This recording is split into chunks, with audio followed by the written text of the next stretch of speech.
Communication. This is going to be one of the most important skills for any of us to master. And yet, it's the one that we have the least mastery about. In fact, my experience tells me that most of us are ineffective communicators. Now, you may think you communicate well, and you may think your messages are getting across. But how often do people truly understand you? Or do you understand them?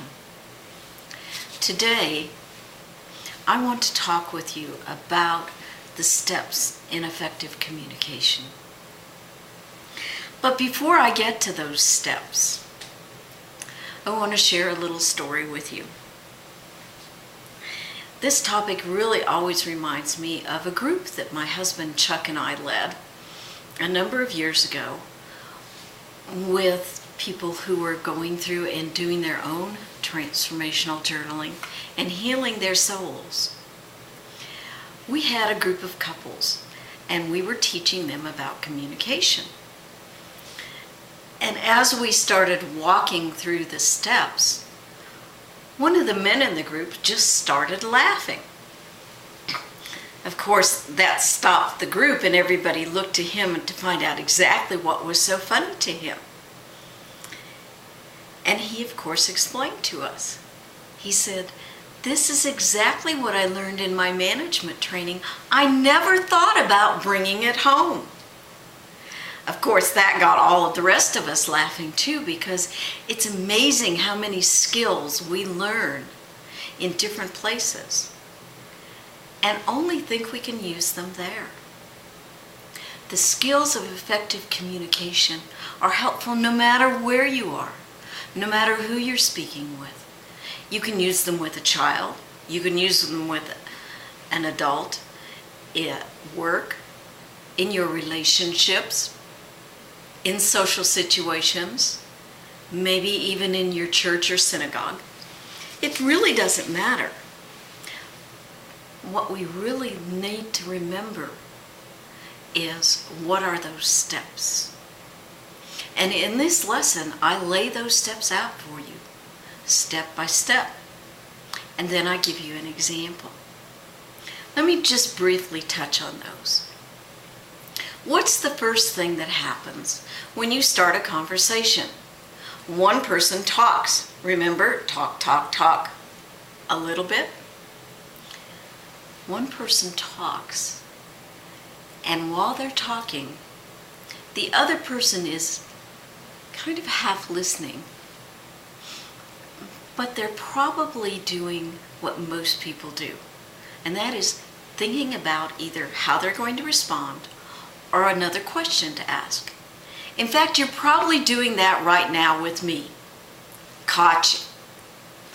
So what I want you to do is I want you to introduce into your communication one more step. And here's that step. The step is to listen for understanding what that person is saying and check that out with the other person to make sure that you're accurately understanding them before you go on to make your comment or ask your question. It kind of goes like this. "Hi, honey. I'm home. I'm going to take a couple of minutes and just sit down and relax." Now, an effective communicator would respond, "I hear you need to take a couple of minutes to just chill out before you get into doing things around the house. Is that true?" Do you see what a difference that can make?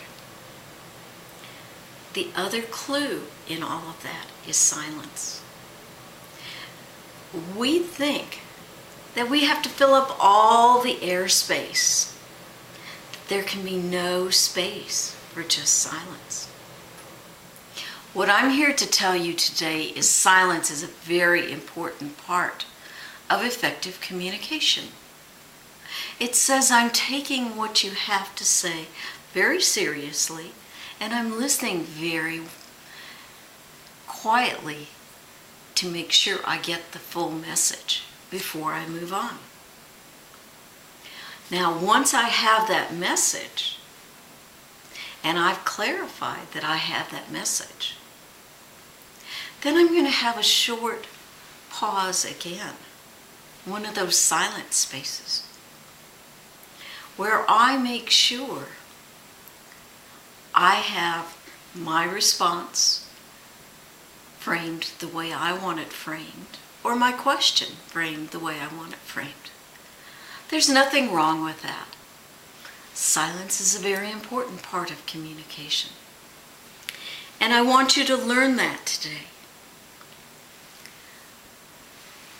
Make sure that you take some time, print out your lesson for today that has an example of communication. And then think through situations where maybe you've gotten into conflicts with another person because you didn't truly understand what they were saying. Become a more effective communicator. And as you do, you will have healthier relationships. As your guide on your journey to transform your soul and recreate your life, I'm Deborah Wingfield, inviting you to become deeply involved in your own transformational journaling process.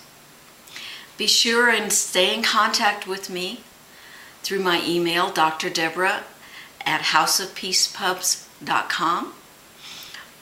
And if you haven't made that phone call to let me know that you're ready for your free one-on-one consultation on how to integrate transformational journaling into your life, give me a call in my office, 719-647-0652. And remember, I'm your guide, Deborah Wingfield, on your journey to transform your soul and to recreate your life of conscious choice. Tomorrow, we'll have an opportunity to look at another part of transformational journaling. Until then, I'll see you.